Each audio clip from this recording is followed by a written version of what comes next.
মন্দির মন্দির পাহারা দিবে মাদ্রাসার ছাত্ররা। এর আগে দেখেছি 5ই আগস্টের পরে ইসলামী আন্দোলন বলেন বা হেফাজতুল ইসলাম বলেন, তারা এবং জামাত শিবির মন্দির পাহারা দিয়েছিল। তো এখন আবার দুর্গাপূজা উপলক্ষে কেন তারা পাহারা দিতে আসবে? না, তারা পাহারা দিতে আসলেও আমরা চাই না যে পাহারা দেখ। ফার্স্ট কথা, আমরা হিন্দু, আমাদের শরীরে শক্তি আছে, আমাদের রক্ত আছে বলে আমরা আন্দোলন করতেছি। তো আমরা যদি আন্দোলন করতে পারি তাহলে অবশ্য আমরা আমাদের মন্দিরও পাহারা দিতে পারবো। তার জন্য কোনো মাদ্রাসার পোলাপাইন বা যাই বলেন, আমাদের অন্য কোনো ধর্মের লোক বা হোক সে যেই হোক আমাদের লাগবে না। আমরা হিন্দুরাই আমাদের জন্য এনাফ। আর সেকেন্ড কথা, যেটা ধর্মমন্ত্রী এরকম যদি দুই মুখ সাপের মতো করে, তাহলে বলবো যে এরকম ধর্মমন্ত্রী আমাদের মানে প্রয়োজন নেই, এদের আমরা বয়কট করব।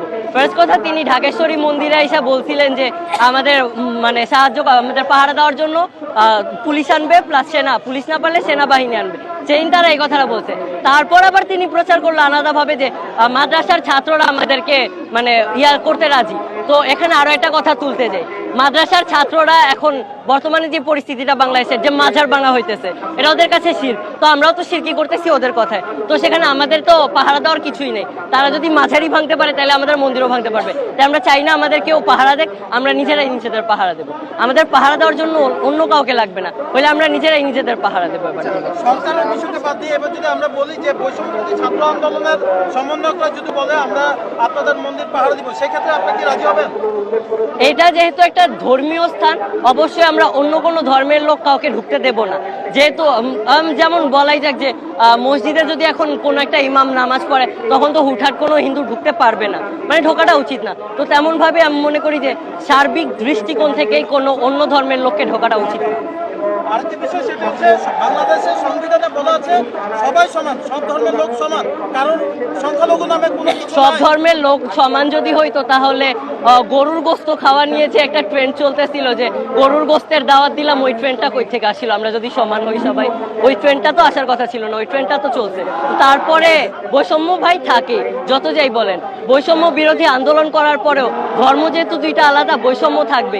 আমরা এক হয়ে থাকবো, এটা ঠিক, কিন্তু অমন ভাবে বলতে গেলে উপর দিয়ে বইলে এক, নিচ দিয়ে আরেক, ওইটা হয় না। ওপরে দুই নৌকায় পা দিয়ে চলা যায় না। তাই আমরা আমাদের সুরক্ষাটা নিয়ে নিতে পারবো। সেই ক্ষেত্রে আপনাদের হিন্দু জোটের পক্ষ থেকে যে আন্দোলন চলছে, চলমান আছে, এই আন্দোলনকে সামনের দিকে এগিয়ে নিতে গেলে আর কি কি আপনারা করতে চাচ্ছেন? আমরা এই আন্দোলন আমাদের এক কথা, আমাদের দাবি মানতে হবে, এবং দাবি যদি না মানা হয় আমরা রক্ত দিতে রাজি, আমরা জীবন দিতে রাজি, কথা শেষ। যেহেতু সামনেই দুর্গাপূজার ফেস্টিভ্যাল আসতেছে, তো দুর্গাপূজা নিয়েও একটা কথা যে সামনে যেহেতু দুর্গাপূজা আসতেছে, দুর্গাপূজা এবার যেন কেউ ভয় না পেয়ে থাকে।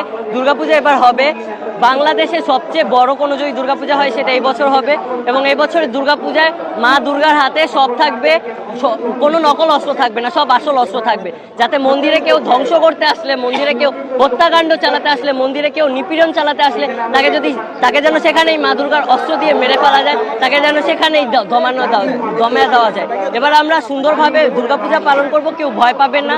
এই আন্দোলনও চলবে, দুর্গাপূজাও চলবে।